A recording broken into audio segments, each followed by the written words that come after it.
Good morning, evening, or night. Wherever you are, welcome to WHAM today.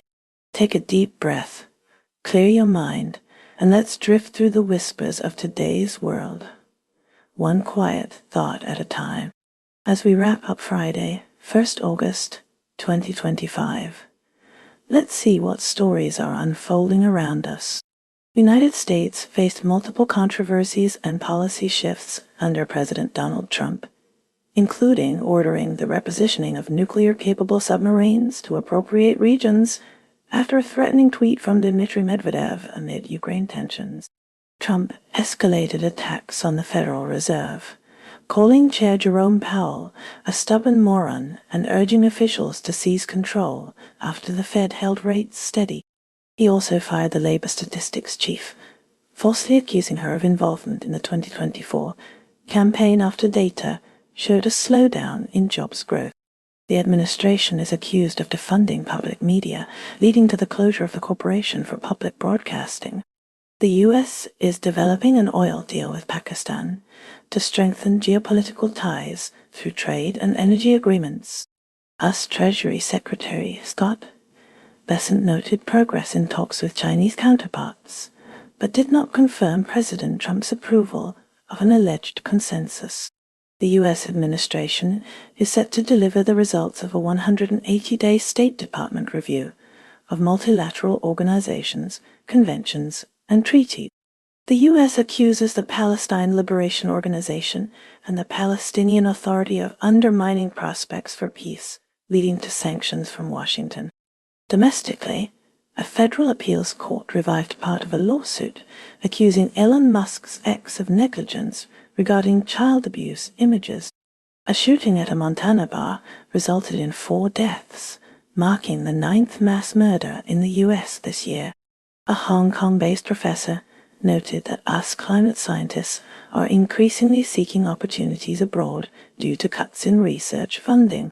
Meanwhile, tensions between the U.S. and Russia escalated after Dmitry Medvedev, Russia's former president, issued a threatening tweet suggesting a nuclear strike amid rising tensions over the war in Ukraine. This prompted President Trump to order the deployment of nuclear-capable submarines. President Vladimir Putin stated that Russia's hypersonic missile has entered service and will be deployed in Belarus. Putin blamed inflated expectations for frustration over Ukraine talks, without directly responding to President Trump's ultimatum to halt the offensive or face financial penalties. A Russian drone and missile attack killed 31 people, including 5 children, and injured over 150 in Kyiv. Focusing on Ukraine, President Volodymyr Zelensky called for direct talks with Russian President Vladimir Putin, responding to Putin's remarks indicating support for peace negotiations. Andriy Yermak, Zelensky's chief of staff, stated that allies confirmed positive signals from Washington regarding firm actions against the Russian Federation, particularly on sanctions targeting Russian oil. Kyiv is observing a day of mourning after a Russian drone and missile attack killed 31 people, including 5 children, and injured over 150. Turning to Gaza, Palestine, at least 91 people were killed and 600 wounded in Gaza while waiting for humanitarian aid at the Zikim crossing during a visit to Israel by US envoy Steve Witkoff for ceasefire discussion. The family of Khamis Ayad, a slain Chicago resident, reports that he was killed by an Israeli settler attack in the West Bank and are urging the Trump administration to launch an investigation. Professor Rex Brennan suggests that the non-West lacks leverage on the Palestine issue and that the U.S. is co-funding a calculated famine in Gaza through failed humanitarian effort. The U.S. accuses the Palestine Liberation Organization and the Palestinian Authority of undermining prospects for peace, leading to sanctions from Washington. Shifting to China, US Treasury Secretary Scott Bessent said meetings with his Chinese counterparts have advanced our talks, but stopped short of confirming that US President Donald Trump approved the consensus that Beijing claimed they had reached. China's military has warned that America's new containerized missile and rocket launch system could seriously undermine regional strategic stability. Yes. In Grenada, 3 Grenadian men were sentenced to decades in prison for the killing of Ralph Henry, 66, and Kathy Brandel, 71, a U.S. couple. Ron Mitchell, considered the ringleader, received 2 life sentences. Across the Atlantic, the French wine industry has warned of a brutal impact from US tariffs and a weak dollar, urging France and the European Union to continue negotiations. Dexauer, champion of free press in a new Russia, died at 72, having defended press freedoms after the industry became beleaguered and unprofitable.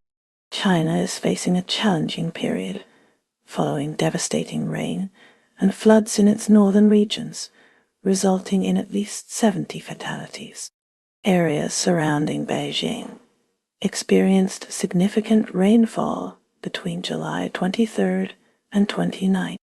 Among the casualties, 31 were residents of a Mayun care home, 10 were swept away in a minibus, and 8 died in a Chengdu landslide. Simultaneously, China's economic plan aims to intensify its crackdown on involution, targeting disorderly competition, wasteful investment, and aiming to standardize local government's business attraction practice. The government is also implementing measures, including subsidies and income-boosting initiatives, to strengthen the domestic market. China has broadened its anti-money laundering operations, requiring precious metals dealers to comply with new regulations. A study by Chinese scientists has linked the sun's 11-year cycle to summer rain patterns, explaining intensified drought in the south and flooding in the north during high solar years.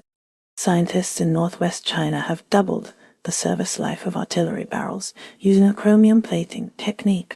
Recent cases are fueling debate on Chinese social media over sexism, misogyny, and gender stereotypes. Tensions are escalating in the South China Sea, with China releasing a video of its Coast Guard towing away a Philippine ship. Concerns about xenophobia have been raised following attacks, including one on a Japanese woman in Suzhou. Chinese authorities have tightened oversight of imported Vietnamese durians after detecting excessive levels of harmful substances. NVIDIA has clarified that its chips do not have backdoors after China's cyberspace regulator questioned the company about security risks associated with its H20 chip. The rise of robotics is evident in cities like Shenzhen, where stores showcase robots for assistance and delivery. Turning to United States-China relations, the potential for Trump's tech policies to drive U.S. success against China is under discussion, especially as China focuses on technological supremacy. The U.S. government has sent mixed signals regarding a potential trade pact with China. China has rebuked protectionist measures. While President Trump is interested in visiting China, a September visit is not planned. Shifting focus to Brazil, exports of rare earth minerals to China have surged, tripling the total for all of last year in the first half of 2025. In Hong Kong, a court has frozen an HSBC account linked to a lawsuit involving 3 claimants of a multi-billion-dollar inheritance and the CEO of Hangzhou Waha Group. Finally, in Japan, concerns about xenophobia have been raised following attacks. The situation in Gaza is catastrophic, with widespread hunger and malnutrition exacerbating the humanitarian crisis.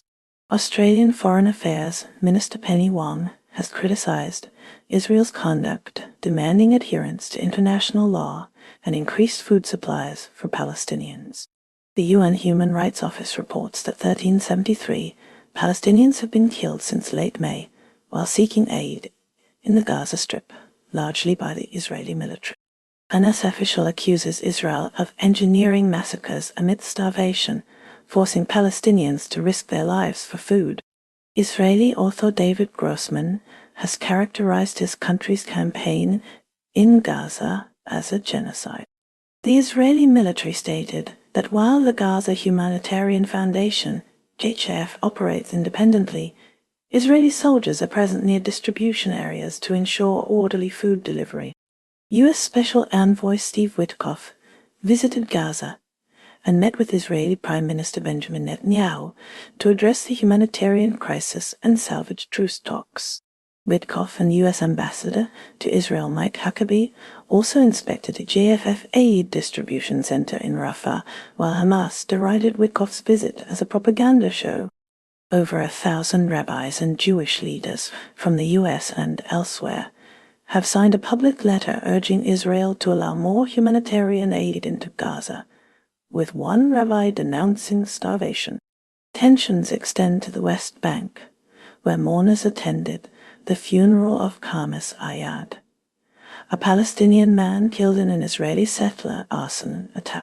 Mounting exasperation over the situation in Gaza has pushed 3 Israel allies, Spain, Ireland, and Norway, towards recognizing the Palestinian state. Japan faces a complex interplay of economic downturns, diplomatic efforts, and domestic challenges. Nippon Steel reported a substantial $295.8 billion net loss for the fiscal first quarter. In response to economic disparities, Japan is planning a record minimum wage increase, potentially reaching $1,118 per hour. Trade relations are also a focus, with Japan seeking U.S. tariff cuts on automobiles, amidst new U.S. tariff increases ranging from 10 to 41%. Turning to diplomatic fronts, Japan is pressing Myanmar for a swift return to democracy. While some G7 members recognize Palestinian statehood, Japan, due to its close ties with the United States, is unlikely to follow suit. Prime Minister Shigeru Ishiba also aims to hold a summit with South Korea's leader, Lee Jae-myung, building upon improved relations. Domestically, Japan experienced its hottest July on record for the 3rd consecutive year, with temperatures soaring 2.89 degrees C above normal. The country is also dealing with concerns about citizen safety abroad, following an attack on a Japanese woman in Suzhou, China, prompting a request for assurances from China. Additionally, the 80th anniversary of the Hiroshima and Nagasaki bombings raises concerns about nuclear risk control treaties. In the realm of space exploration, NASA and SpaceX continue their collaborative missions to the International Space Station. A NASA SpaceX Crew 11, including American, Japanese, and Russian astronauts, launched to replace their colleagues. Separately, a SpaceX Falcon 9 rocket carried a Dragon capsule with a U.S., Japanese, Russian crew, including Kimiya Yue of Japan, further demonstrating international cooperation in space.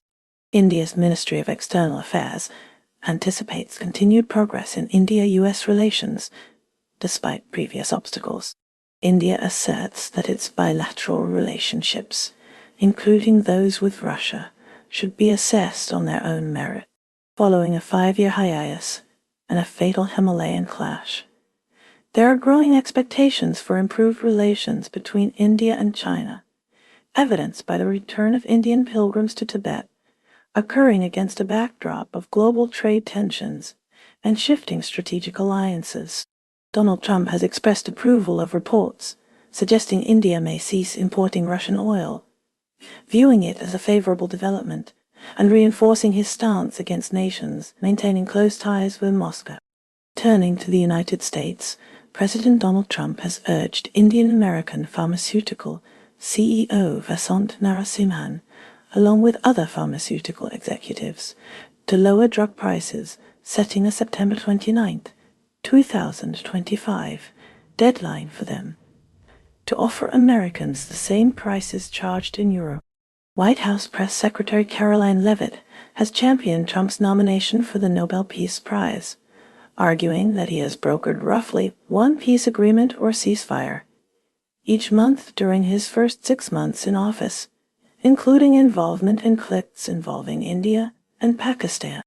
In New York, the mayoral race has taken a controversial turn, as Hindu-American organizations have accused Zohran Mamdani, a Muslim candidate, of advocating an anti-Hindu platform, drawing criticism from supporters of India's Prime Minister.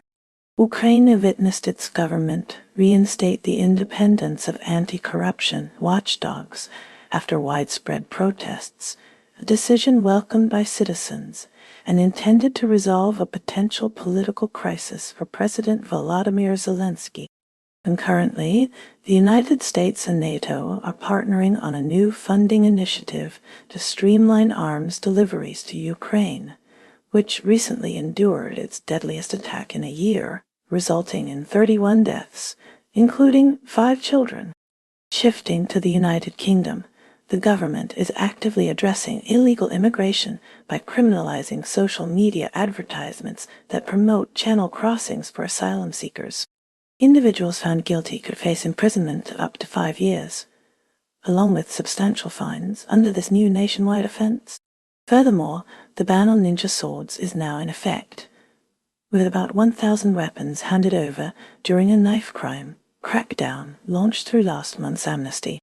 Elsewhere, Elon Musk's X platform has expressed worries that the UK's Online Safety Act, OSA, is a serious threat to free speech, contending that Ofcom, the communications regulator, is enforcing the act too stringently, thus undermining the original, positive intentions behind it. In Afghanistan, an elderly British couple, Peter and Barbie Reynolds, are allegedly being detained by the Taliban without charges for 6 months, raising concerns due to their deteriorating health conditions. Colombia is now grappling with the unprecedented sentencing of former President Alvaro Uribe, aged 73, to 12 years of house arrest. This landmark decision marks the first time a former president in Colombia has been convicted of a crime, resulting in the maximum possible sentence for witness tampering and bribery. The sentence was handed down after a nearly 6-month trial. Prosecutors presented evidence suggesting Uribe attempted to influence witnesses. Uribe maintains his innocence and plans to appeal the sentence. El Salvador's National Assembly has approved indefinite presidential reelection and extended presidential terms to 6 years. This allows President Nayib Bukele to seek unlimited terms. Opposition leaders are denouncing the move as a step towards dictatorship. Bukele won re-election last year, despite a constitutional ban. A 2021 Supreme Court ruling, made by justices selected by his party, paved the way for his second 5-year term. Pakistan recently experienced a train derailment that resulted in injuries to at least 30 passengers, all of whom are receiving medical care at a local hospital. In related economic news, Pakistan considers the 19% tariffs established under a U.S. trade deal to be equitable and conducive to future growth. The ministry anticipates that these tariff levels will provide a significant boost to Pakistan's export sector, with a particular focus on strengthening the textile industry's competitive edge. Thailand's border dispute with Cambodia simmers, a conflict intensified by deep-seated nationalist sentiments tracing back to pre-colonial eras, and recent clashes have resulted in casualties and economic instability along the border.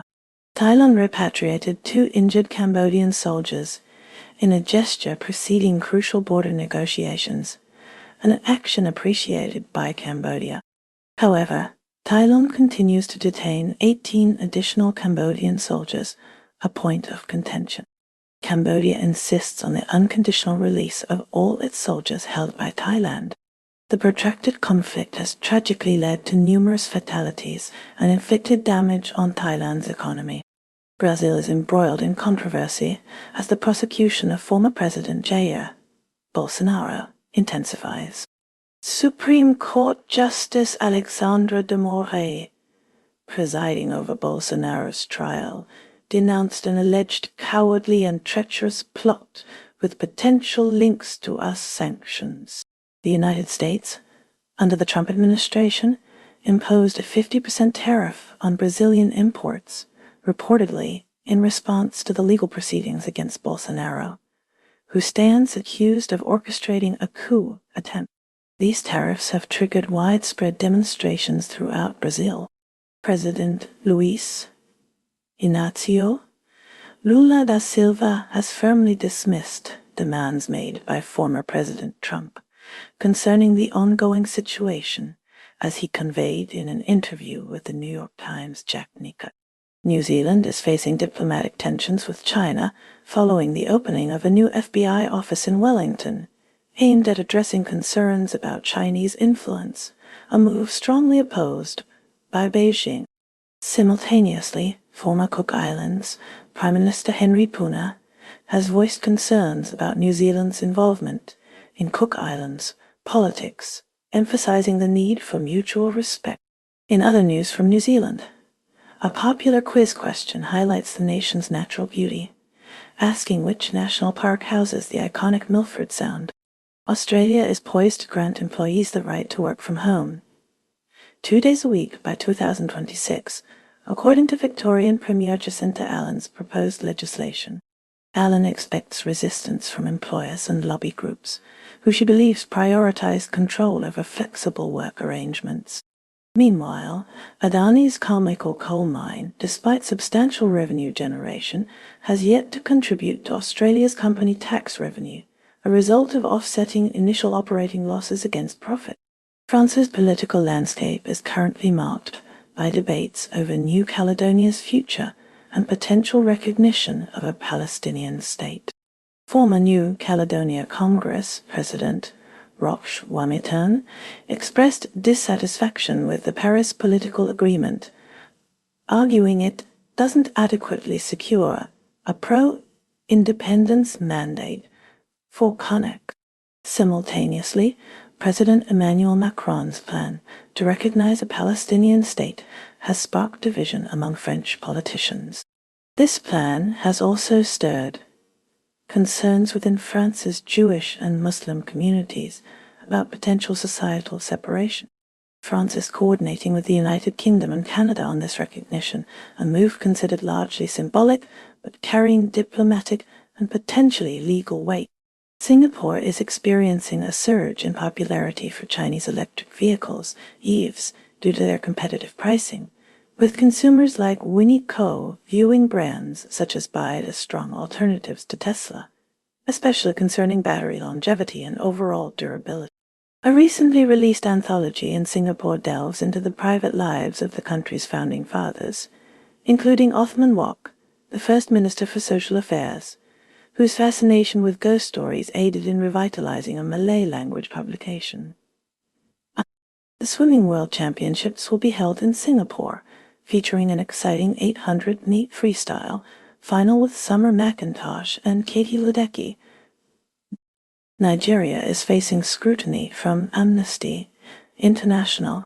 The organization insists on accountability for the deaths of 24 people killed during cost-of-living protests a year ago. Meanwhile, Kemi Badenoch, a UK Conservative Party leader with Nigerian roots, has stated she no longer considers herself Nigerian. Badenoch, who lived in Nigeria during her childhood, has not renewed her Nigerian passport for decades. Spain recently saw far-right activist Tommy Robinson reportedly travel to Tenerife. Despite denials from friends, staff at his favorite breakfast location in Costa Adoye claim he visited. Separately, a tragic drowning occurred in Salou, involving British siblings Amaya del Brocco, 13, and Ricardo Jr., 11. Their father, Ricardo Sr., was rescued by Spanish emergency services. Malaysia's trade landscape sees a new development with a 19% tariff agreement, a move hailed by some but causing apprehension among exporters, wary of heightened import costs. Building on diplomatic achievements, Prime Minister Anwar Ibrahim is now being considered for a Nobel Peace Prize nomination. This recognition follows his involvement in mediating a ceasefire between Thailand and Cambodia. Speaking of geopolitical involvement, The United States, under then-President Donald Trump, also played a role in facilitating said ceasefire between Thailand and Cambodia. Indonesia is preparing to release 716 prisoners under a clemency initiative by President Prabowo Subianto. This release includes individuals who were previously rivals of former President Joko Widodo, alongside Papuan independence activists. Adding to the complexities, Indonesia's plan to purchase 50 Boeing aircraft for $20 billion under investigation. Questions have arisen regarding whether the deal is a quid pro quo arrangement connected to tariff reductions on Indonesian imports from the United States, which were approved during Donald Trump's time in office. Bangladesh recently finalized a significant trade agreement with the United States. Nobel laureate Muhammad Yunus congratulated the Bangladeshi trade negotiators on this accomplishment. Meanwhile, India is contending with a 25% tariff imposed by the U.S., a consequence of the two nations not reaching a comprehensive trade deal. South Korea saw former President Yoon Suk-yeol, currently jailed, refuse to cooperate with questioning, citing health issues and declining to wear his prison uniform. Separately, authorities in Busan are investigating a pizza restaurant after a photo surfaced showing an elderly dog confined inside a refrigerator during extreme heat, raising animal abuse concerns. Taiwan's new leader, William Lai Ching-te, has promised to reduce the 20% U.S. tariff rate on Taiwanese semiconductors. These tariffs were previously imposed by the Trump administration. Lai hopes for more favorable terms in future trade negotiations with Washington. Liberia is at the center of a controversy involving one of its citizens, Rodney Taylor, a man with prosthetic legs. Taylor is currently detained by ICE at the Stewart Detention Center in Georgia. His case has drawn attention to the treatment of disabled detainees. Taylor was placed in solitary confinement after he complained about flooding outside his cell. The flooding posed a significant risk to his battery-powered, microprocessor-controlled prosthetic legs. Water damage could render his prosthetics unusable. This incident raises serious questions about the detention facility's accessibility and its responsiveness to the specific needs of disabled individuals in its care. The situation underscores broader concerns about the conditions and treatment of vulnerable detainees within the ICE system. Saudi Arabia is currently investigating the collapse of an amusement park ride that left more than 20 people injured, leading to the park's immediate closure. Across the region, the 22-member Arab League issued a strong declaration. The Arab League called for Hamas to disarm. They also condemned the group's October 7 attacks on Israel. This declaration underscores the continued efforts to establish a Palestinian state. Canada recently hosted a Group of 7 meeting led by Prime Minister Mark Carney. Despite efforts, an agreement to reach a trade deal with the United States by July 21st could not be achieved. This outcome has fueled speculation among some Canadians. They believe President Trump's trade tactics are aimed at a larger goal, the potential integration of Canada into the United States as its 51st state. President Trump's administration has implemented new tariffs, including a 40% tariff targeting U.S. dependence on Chinese factories, by focusing on goods shipped indirectly through other countries. This action contributed to a decline in Asian shares, as Trump issued an order imposing new tariffs on 68 countries in the EU, following volatile trading on Wall Street. These tariffs have had repercussions, including the closure of a factory in Lesotho. Israeli strikes in Lebanon resulted in 4 deaths on July 31st, with the Israeli military claiming the strikes targeted Hezbollah infrastructure used for producing and storing strategic weapons. The Jordanian Air Force, in coordination with the United Arab Emirates, conducted an aid drop in Gaza, delivering 18 tons of food and basic necessities, as observed from a Jordanian Air Force Hercules.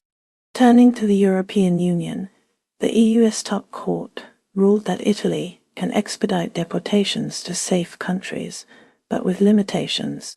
Media reports indicate that texts exchanged between EU chief Ursula von der Leyen and Pfizer CEO Albert Bourla during the COVID-19 pandemic, when the EU was securing vaccine supplies, were likely erased. Separately, Qatar's deal to supply 2 million tons of liquefied natural gas to Germany from next year faces uncertainty due to an EU directive on rights and climate, which critics deem too costly. Mexico's president is embroiled in a corruption scandal involving Adán Augusto López Hernández and appointments made during his tenure as governor of Tabasco State, amidst accusations from the U.S. regarding cartel influence. Dangerous pollution in the Mekong River is attributed to lawless mining activities in rebel-controlled areas of Myanmar, negatively impacting fishing communities in Laos. Chile experienced a mine collapse at Codelco's El Teniente copper mine, resulting in 1 death and 5 missing. Operations were temporarily halted after an earthquake. South Africa is combating poaching with an anti-poaching campaign involving the injection of radioactive isotopes into rhino horn. This method is designed to be detectable by customs agents and is considered harmless to the animal. Some Kenyan runners view doping as a means to achieve success and secure basic necessities, highlighting the doping problem within Kenya and the athletes' desperation to escape poverty. Former Malian Prime Minister Moussa Mara was arrested for supporting jailed critics of the ruling military junta in a social media post. Panama is pursuing legal action against T.K. Hutchison concerning port rights. Finally, Italy is increasingly becoming a preferred destination for American couples seeking memorable weddings. The U.S. also announced a 20% tariff on Sri Lankan exports, reduced from an initial 44%, with ongoing negotiations for further reductions. And that's a wrap for today's news, because even headlines need a nap. Stay curious, stay kind, and let the noise fade as you find your quiet. Take care, stay awesome, and I'll see you next time on WHAM Today.